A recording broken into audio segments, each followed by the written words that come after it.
আমার মনে হয় লিঙ্ক সম্পর্কে আপনাদের মোটামুটি কিছু একটা ধারণা আছে, কারণ বর্তমান সোশ্যাল মিডিয়ার আশীর্বাদে আমরা একে অপরের সাথে বিভিন্ন ধরনের লিঙ্ক শেয়ার করে থাকি এবং সেই সকল লিঙ্কে আপনি যখন ক্লিক করেন তখন এক ওয়েবসাইট থেকে আপনাকে অন্য একটি ওয়েবসাইটে রিডাইরেক্ট করে নিয়ে যায়। কখনো ভেবেছেন কি সেই লিঙ্কটি আসলে কীভাবে তৈরি হয়, কীভাবে সেটি জেনারেট করে এবং কী ল্যাঙ্গুয়েজ ব্যবহার করে সেটি জেনারেট করা হয়? একটি ওয়েবসাইটে বিভিন্ন উপায়ে লিঙ্ক জেনারেট করা হয়। একটি বাটনের মাধ্যমে, টেক্সটের মাধ্যমে, হতে পারে ইমেজের মাধ্যমে, অথবা HTML ব্লকের মাধ্যমে। লিঙ্ক সম্পর্কে আপনাদের ধারণাটি ক্লিয়ার করার জন্য ভিডিওটি নিয়ে এসেছি, সাথেই থাকবেন। চলুন কম্পিউটার স্ক্রিনে চলে যাই। HTML সাধারণত এআর ট্যাগটির দ্বারা একটি লিঙ্ক ট্যাগ জেনারেট করা হয়। প্রথমে আমরা এআর দিয়ে দিলাম। লিঙ্ক ট্যাগটির ওপেনিং এবং ক্লোজিং ট্যাগ অ্যাড করা হয়েছে এবং এর মাঝখানে টেক্সট অ্যাড করে দিই। লিঙ্ক, এবং আমরা দেখতে পাচ্ছি এখানে কিন্তু আমি লিঙ্ক লেখাটি চলে এসেছে। যদি আমরা এই HTML ফাইলটিতে লিঙ্ক ট্যাগটি অ্যাড করেছি, অ্যাড করার পরেও কিন্তু এটি একটি লিঙ্কে পরিণত হয়নি। তার কারণ হচ্ছে লিঙ্ক ট্যাগের একটি জেনারেল ফরম্যাট রয়েছে। সেই ফরম্যাট অনুযায়ী যদি আপনি আপনার ওয়েব পেজে লিঙ্কটি অ্যাড না করেন তাহলে সেই লিঙ্কটি কাজ করবে না। কারণ দেখতে পাচ্ছেন এই লিঙ্কটিতে আমরা কোনো ক্লিক করতে পারছি না এবং ক্লিক না করার কারণে আমাদের কোনো একটি ওয়েব পেজে রিডাইরেক্ট করে নিয়ে যাচ্ছে না। তো আমাদের এই লিঙ্ক ট্যাগটির জেনারেল ফরম্যাট যেটি, সেটি আমরা দিয়ে দিই। ওপেনিং ট্যাগটির ভিতরে আমরা href দিয়ে দিব। href দিয়ে সমান সমান তারপরে ইনভার্টেড কমা। ওপেনিং ট্যাগটির মধ্যে আমরা রেফারেন্স দেওয়ার পরে আমরা দেখি আমাদের ওয়েব পেজে কোনো পার্থক্য আসে কিনা, অর্থাৎ এটি লিঙ্ক ট্যাগে পরিণত হয় কিনা। এই ট্যাগটি কিন্তু একটি লিঙ্ক ট্যাগে পরিণত হচ্ছে। আমরা যখন এই কার্সরটিকে লিঙ্ক ট্যাগের উপরে নিয়ে যাচ্ছি তখন এই কার্সরটি কিন্তু পয়েন্টারে চেঞ্জ হয়ে যাচ্ছে এবং এটি দ্বারা বোঝাচ্ছে যে এখানে ক্লিক করলে আপনি অন্য কোনো একটি ওয়েব পেজে শিফট করবেন। যেহেতু আমরা এই রেফারেন্সের ভিতরে কোনো প্রকার লিঙ্ক অ্যাড করিনি, এখন যদি আমরা এই লিঙ্কে ক্লিক করি তাহলে কি আমাদেরকে কোনো একটি ওয়েব পেজে রিডাইরেক্ট করে নিয়ে যাবে? চলুন চেক করে নিই। এখানে ক্লিক করার পরেও আমাদেরকে কোনো প্রকার ওয়েব পেজে রিডাইরেক্ট করছে না। তার কারণ হচ্ছে আমরা এই রেফারেন্সের ভিতরে ইনভার্টেড কমার ভিতরে কোনো লিঙ্ক অ্যাড করিনি। এই ইনভার্টেড কমার ভিতরে আপনি যেই ওয়েবসাইটের বা ওয়েব পেজের লিঙ্ক দেবেন সেই ওয়েবসাইটের লিঙ্ক অনুযায়ী এখানে ক্লিক করার সাথে সাথে কিন্তু সেই ওয়েবসাইটে আপনাকে রিডাইরেক্ট করবে। চলুন আমরা এখানে গুগলের লিঙ্কটি দিয়ে দিই। গুগলের লিঙ্কটি দেওয়ার জন্য গুগলের লিঙ্কটি আমরা কপি করে নিয়ে আসি।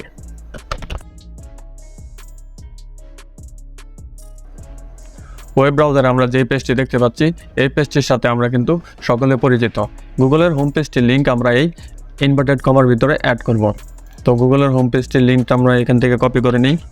কপি করে নেওয়ার পর আমরা এই ট্যাবটিকে ডিলিট করে দিই এবং ডিলিট করে দেওয়ার পরে আমাদের এই লিঙ্কটিকে আমরা পেস্ট করে দিলাম। এখন যদি আমরা এই লিঙ্ক ট্যাক্সটি রয়েছে এখানে যদি ক্লিক করি তাহলে কিন্তু আমাদেরকে গুগলের হোম পেজে রিডাইরেক্ট করে নিয়ে যাবে। চলুন ক্লিক করে দেখি আসলে নিয়ে যায় কিনা। দেখুন, ক্লিক করার সাথে সাথে আমাদের গুগলের হোম পেজটিতে রিডাইরেক্ট করে নিয়ে এসেছে। আমরা আমাদের তৈরিকৃত ওয়েব পেজটিতে ব্যাক করি। এই রেফারেন্সের ভিতরে আমরা গুগলের লিঙ্ক দিয়েছি বিদায় এই লিঙ্কে ক্লিক করার সাথে সাথে কিন্তু আমাদেরকে গুগলের হোম পেজে নিয়ে গেছে। এখন যদি আমরা এখানে ইউটিউবের লিঙ্কটি দিয়ে যাই তাহলে ইউটিউবের লিঙ্ক দিই, অর্থাৎ এখন যদি আমরা এখানে ক্লিক করি তাহলে কিন্তু আমাদেরকে ইউটিউবের হোম পেজে নিয়ে যাবে।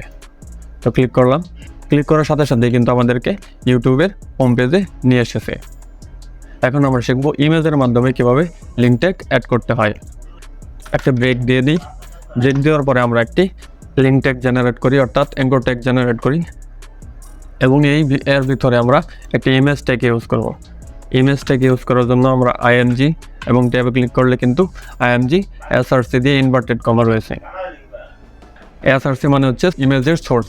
ইমেজের সোর্সটি কোথায়? আপনার ওয়েব পেজে যে এখানে ইমেজটি শো করবে সেই ইমেজটি আপনি কোথা থেকে আনবেন, অর্থাৎ কোথা থেকে অ্যাড করবেন। যে ইমেজটি আনতে চান সেই ইমেজের ওয়েব লিঙ্কটি অ্যাড করতে হবে। এখানে আমরা একটি ইমেজ অ্যাড করে দিই। ইমেজ অ্যাড করে দেওয়ার জন্য আমরা গুগল থেকে একটি ইমেজ নিয়ে নিই। ফানি ইমেজ দিয়ে সার্চ দিলাম। সার্চ দেওয়ার পরে আমরা এই বিড়ালের ছবিটি নিয়ে নেব। প্রথমে আমরা এই বিড়ালের ছবিটি ডাউনলোড করে নিই। তো সেভ এজ ইমেজ, এবং আমাদের এই HTML ফাইলটি রয়েছে এই HTML বেসিক ফোল্ডারটিতে। তো বেসিক ফোল্ডারটিতে আমরা যাই এবং বেসিক ফোল্ডারটিতে দিয়ে আমরা এই ফাইলটির নাম ক্যাট দিয়ে দিলাম। এখন আমরা দেখতে পাচ্ছি এখানে কিন্তু ক্যাট নামে একটি ছবি রয়েছে, অর্থাৎ JPG রয়েছে। এই পিকচারটি আমরা এই ইমেজ সোর্সে অ্যাড করব। সোর্স অ্যাট্রিবিউটের ভিতরে বিড়ালটির ফাইল নেমের এক্স্যাক্টলি ফরম্যাটটা অ্যাড করে দেব। তো ক্যাট ডট জেপিজি এবং অ্যাড করে দেওয়ার পরে দেখুন আমাদের এখানে কিন্তু ওয়েব পেজে লিঙ্কের নিচে কিন্তু এই বিড়ালের ছবিটি অ্যাড হয়ে গেছে। অর্থাৎ আপনি দেখতে পাচ্ছেন এই বিড়ালের ছবিটি অ্যাড হয়ে যাওয়ার পরে এখানে দেখুন কার্সরটি যখন আমরা বিড়ালের ছবিটির উপরে নিয়ে যাচ্ছি তখন কিন্তু নির্দেশ করছে যে এটি একটি লিঙ্ক ট্যাগ এবং এখানে ক্লিক করলে আপনাকে অন্য কোথাও রিডাইরেক্ট করে নিয়ে যাবে। যদি আমরা এখন ক্লিক করি তাহলে কিন্তু কোথাও নিয়ে যাচ্ছে না, লিঙ্ক ট্যাগের ভিতরে কোনো প্রকার লিঙ্ক অ্যাড করিনি। আমরা এখানে একটি লিঙ্ক অ্যাড করব। যেহেতু আমরা ওই অনলাইন থেকে গুগলের হোম পেজ লিঙ্ক আগে ইউজ করেছি, সেটি ইউজ না করে আমরা এখানে আরও একটি ফাইল ক্রিয়েট করি। মেইন ফাইলটি হচ্ছে index.html এবং এর সাথে আমরা আরও একটি ফাইল অ্যাড করি। এখানে ক্রিয়েট নিউ ফাইল এবং ফাইলটির নেম দিয়ে দিই register.html। এখন দেখতে পাচ্ছেন আমাদের এই register.html ফাইলটি আরও একটি ট্যাবে অ্যাড হয়েছে। এটি আমাদের মেইন ফাইল index.html এবং তারপর রয়েছে আমাদের সেকেন্ড ফাইল register.html। টেবিল ফরম্যাটে নিয়ে আসি, এক্সক্লামেশন দিয়ে ট্যাব দিলে কিন্তু আমাদের এই পেজটি HTML ফরম্যাটে চলে আসবে। এক্সপ্লোরার ট্যাবটি মিনিমাইজ করে দিই যাতে আমরা সহজে দেখতে পারি। এখানে একটি হেডিং অ্যাড করে দিই, যে this is a new web page. এই ফাইলটি কিন্তু আমাদের এখানে শো করছে না, তার মানে হচ্ছে আমরা এই ফাইলটি আমাদের এই ওয়েব ব্রাউজারে ওপেন করিনি। সেটি ওপেন করার জন্য আমাদের মেইন ফাইলটিতে এই ইমেজ যে লিঙ্কটি ক্রিয়েট করেছে সেই লিঙ্কটিতে আমরা এই register.html ফাইলটি অ্যাড করে দেব। তো সেটি করার জন্য আমরা এই href অ্যাট্রিবিউটের ভিতরে আমরা আমাদের যে সেকেন্ড ফাইলটি ক্রিয়েট করেছি সেটির নাম দিয়ে দেব register.html। আমরা কিন্তু এখানে register.html ফাইলটি অ্যাড করে দিয়েছি। এখন যদি আমরা এই ইমেজটিতে ক্লিক করি এই register.html ফাইলটি আমাদের ওয়েব ব্রাউজারে শো করবে। চলুন ক্লিক করি। এখন দেখুন ক্লিক করার সাথে সাথে নতুন ওয়েব পেজটিতে রিডাইরেক্ট করে নিয়ে এসেছে। এই ফাইলটি থেকে আমরা মেইন ফাইলটিতে কীভাবে ব্যাক করব, একটি উপায় রয়েছে, আমাদের এই ওয়েব ব্রাউজারে ব্যাক বাটনে ক্লিক করে ব্যাক করব, অথবা আমরা যদি চাই হেডিংটির নিচে আরও একটি লিঙ্ক অ্যাড করব। লিঙ্ক অ্যাড করার মাধ্যমে আমরা যাতে আমাদের মেইন ফাইলটিতে অর্থাৎ index.html ফাইলটিতে শিফট করতে পারি। তো সেটি করার জন্য আমাদের এই register.html ফাইলটিতে আরও একটি হেডিংয়ের নিচে একটি লিঙ্ক ট্যাগ অ্যাড করে দিই এবং এই রেফারেন্স হিসেবে আমরা এই মাঝখানে index.html ফাইলটি অ্যাড করে দিই। index.html চলুন দেখি কোনো পার্থক্য আসে কিনা। না, কোনো পার্থক্য আসেনি। তার কারণ হচ্ছে আমাদের ট্যাগের ওপেনিং এবং ক্লোজিং ট্যাগের ভিতরে কোনো প্রকার টেক্সট বা কোনো কিছু ইউজ করিনি, এই জন্য এটি ওয়েব ব্রাউজারে শো করছে না। তো আমরা এখানে টেক্সট অ্যাড করে দিই, গো ব্যাক অ্যাড করে দেওয়ার পরে দেখতে পারবেন এখানে কিন্তু আমাদের গো ব্যাক চলে আসছে। অর্থাৎ আমরা যদি এই গো ব্যাকে ক্লিক করি তাহলে কিন্তু আমাদের মেইন ফাইলটিতে শিফট করবে। টেক্সট এবং ইমেজের মাধ্যমে কীভাবে আমরা লিঙ্ক ট্যাগ অ্যাড করতে পারবো একটি ওয়েব পেজে সেটা জানতে পারলাম। এখন যদি আপনার মনে প্রশ্ন আসে যে কীভাবে আপনি একটি বাটনের মাধ্যমে লিঙ্ক ট্যাগ অ্যাড করবেন, সেটি করার জন্য আমরা ইমেজ লিঙ্কটির পরে একটি ব্রেক নিয়ে নিই। ব্রেক নেওয়ার পরে আমরা নিচে আরও একটি অ্যাঙ্কর ট্যাগ অর্থাৎ লিঙ্ক ট্যাগ অ্যাড করে দিই। লিঙ্ক ট্যাগ অ্যাড করার পরে আমরা এই ওপেনিং এবং ক্লোজিং ট্যাগের ভিতরে একটি বাটন অ্যাড করব।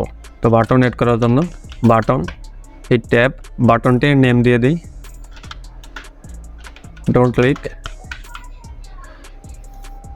এখন যদি আমরা আমাদের ওয়েব পেজটিতে চলে যাই সেখানে দেখতে পাচ্ছি কিন্তু বাটনটি চলে এসেছে, কিন্তু আদৌ কিন্তু আমাদের এই কার্সরটি চেঞ্জ হচ্ছে না। HTML ওয়েব পেজে যখন আপনি একটি বাটন অ্যাড করবেন সেই বাটনটি ডিফল্টভাবে কিন্তু পয়েন্টারে থাকে না, অর্থাৎ আপনি কার্সর যখন নিয়ে যাবেন সেই কার্সরে কোনো প্রকার চেঞ্জ আসবে না। তবুও কিন্তু আমাদের এই বাটনটিতে ক্লিক করলে এখানে যে লিঙ্ক দেওয়া থাকবে সেটিতে রিডাইরেক্ট করবে।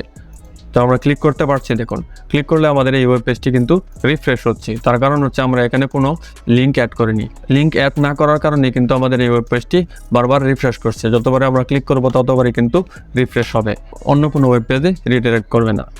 সেটি করার জন্য অবশ্যই আমাদেরকে কী করতে হবে আপনারা জানেন, এখানে কোনো একটি লিঙ্ক অ্যাড করতে হবে। তো আমরা আবার ওই register.html লিঙ্কটিও অ্যাড করে দিলাম। এখন যদি আমরা এই বাটনটিতে ক্লিক করি তাহলে কিন্তু আমাদের নিউ ওয়েব পেজ লিঙ্কটিতে নিয়ে যাবে। ক্লিক করার সাথে সাথে দেখুন নিউ ওয়েব পেজ লিঙ্কটিতে চলে আসছে এবং এখন যদি আমরা এই গো ব্যাকে ক্লিক করি তাহলে আমাদের মেইন হোম পেজে চলে যাবে। আমার মনে হয় লিঙ্ক সম্পর্কে আপনাদের মোটামুটি কিছু একটা ধারণা দিতে পেরেছি। সকলকে ধন্যবাদ। আসসালামু আলাইকুম।